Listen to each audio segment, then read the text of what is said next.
Fala, Tia Estuda! Sejam todos muito bem-vindos e bem-vindas às melhores dicas para o Enem que todo estudante precisa ter antes de fazer a prova. Eu sou o Igor, professor de raciocínio lógico, convidado pelo Estuda.com para falar com você sobre notas, questões, competências e muito mais sobre o Enem. Está preparado para receber uma série de dicas que vai te levar à faculdade dos sonhos? Então bora lá! Quando a gente fala da nota do Enem, muitos alunos e alunas têm dúvidas de como funciona a correção. Mas é importante a gente entender uma primeira dica. A primeira dica é que, se você acerta 45 questões de uma prova objetiva do Enem, a sua nota não será necessariamente 1000. Se você acerta 45 questões de uma prova, só significa que você sabe tudo daquela prova e não tudo daquela matéria. Talvez, se o nível das questões fosse um pouco mais elevado, o aluno chegasse a errar alguma ou algumas questões. Então, a prova do Enem, ela tem uma nota proporcional ao grau de dificuldade das questões que foram abordadas naquela prova. Ou seja, se um aluno acerta 45 questões de uma prova e as questões foram relativamente fáceis, talvez a nota máxima seja um pouco inferior a 1000. E se o aluno acerta as 45 questões de uma prova e o nível das questões é um pouco mais elevado, a nota pode ser superior a 1000, como por exemplo aconteceu em matemática no ano de 2015. A nota máxima foi 1008,3 pontos. Daí você deve se perguntar como é que a sua nota do Enem é construída, como é que ela é formada. Ela é montada a partir do TRI. E aí vai uma segunda dica. A TRI, Teoria de Resposta ao Item, corresponde ao modelo matemático. Um modelo matemático que filtra as questões através de parâmetros e habilidades. Ou seja, nós teremos grupos de questões envolvendo os mesmos parâmetros e habilidades, porém separadas por nível de acerto, nível de dificuldade diferente. Essas questões são calibradas anteriormente. E como funciona?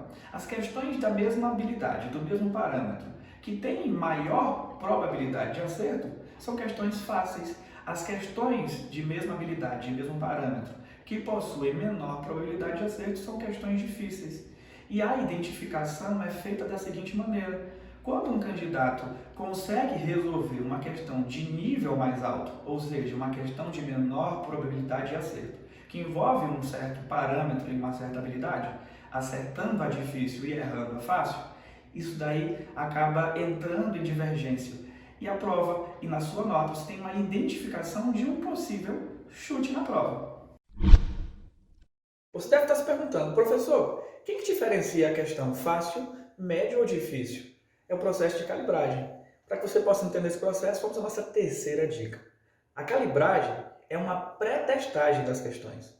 As questões que caem na sua prova do Enem já foram aplicadas para outros alunos, um grupo de alunos específicos,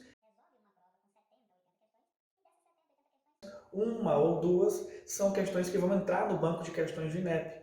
Então, cada questão é resolvida por diversos alunos e a partir da quantidade de acertos, essa questão vai ser calibrada como uma questão fácil, intermediária ou difícil. Você deve ter se deparado com dois colegas que tiveram a mesma quantidade de acertos em uma prova de um mesmo ano e ainda assim as notas foram diferentes. E é por isso que a calibragem é importante. Então vamos para mais uma dica de calibragem. Com as questões pré-testadas, o INEP consegue ter acesso às questões que têm maior probabilidade de acerto e às questões que têm menor probabilidade de acerto. Um candidato que resolve a prova e possivelmente acerta 35 questões no chute, ele não merece a mesma nota que um candidato que acertou 35 questões a partir do seu conhecimento adquirido. Então, a régua da calibragem serve exatamente para fazer com que a prova do Enem seja uma prova justa, com o candidato que de fato estudou para a prova. Quando a gente fala de habilidade de um candidato e quando a gente fala de habilidades cobradas nas questões, a gente está falando de dois conceitos que são absolutamente diferentes. Quando a gente fala de habilidade de um candidato, a gente fala da probabilidade daquele candidato acertar questões. A gente está falando da sua proficiência, se ele vai ter um rendimento alto ou se ele vai ter um rendimento baixo. Mas quando a gente fala da habilidade que é cobrada pelo INEP nas questões, a gente está falando da capacidade de direcionar um conteúdo para resolver um problema. Muitas vezes você já deve ter se perguntado: onde eu vou utilizar esse conteúdo que eu estou estudando na escola na vida? A prova do Enem é exatamente uma prova disso. A prova do Enem, ela utiliza habilidades e competências. A prova faz uso das 4 áreas de conhecimento: matemática, linguagens e códigos, ciências de natureza e ciências humanas. E, claro, a partir de 5 eixos. Os 5 eixos são domínio da linguagem da área do conhecimento, compreensão de fenômenos, enfrentamento de situações-problema, construção de argumentação e elaboração de propostas.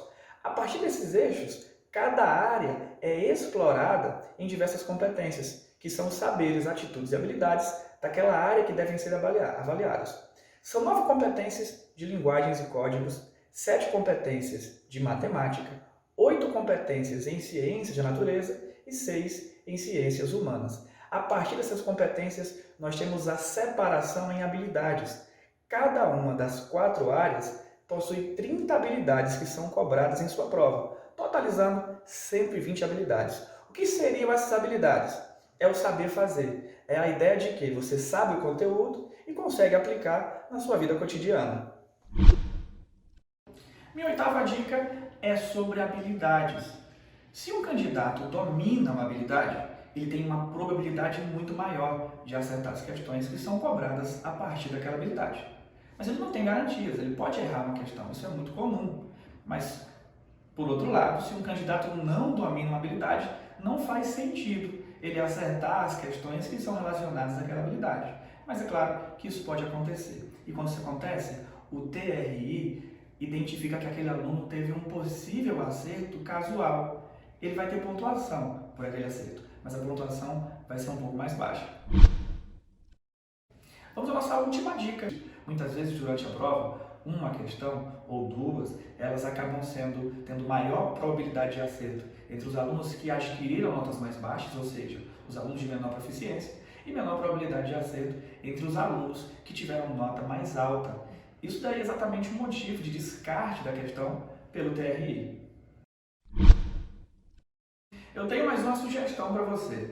Eu sugiro que você continue assistindo a nossa próxima sequência de vídeos. Vocês vão continuar com a professora Caroline, que vai falar sobre rendimento e redação. Mas diz aí, gostou das dicas? Se você gostou, compartilha com seus colegas que também vão fazer o Enem 2021. E como a Estuda.com sempre diz, a prática leva à aprovação. Aproveita e clica no link que está na legenda desse vídeo para que você possa fazer um simulado com correção TRI, que é a mesma do Enem, para que você possa adquirir mais experiência. Até a próxima!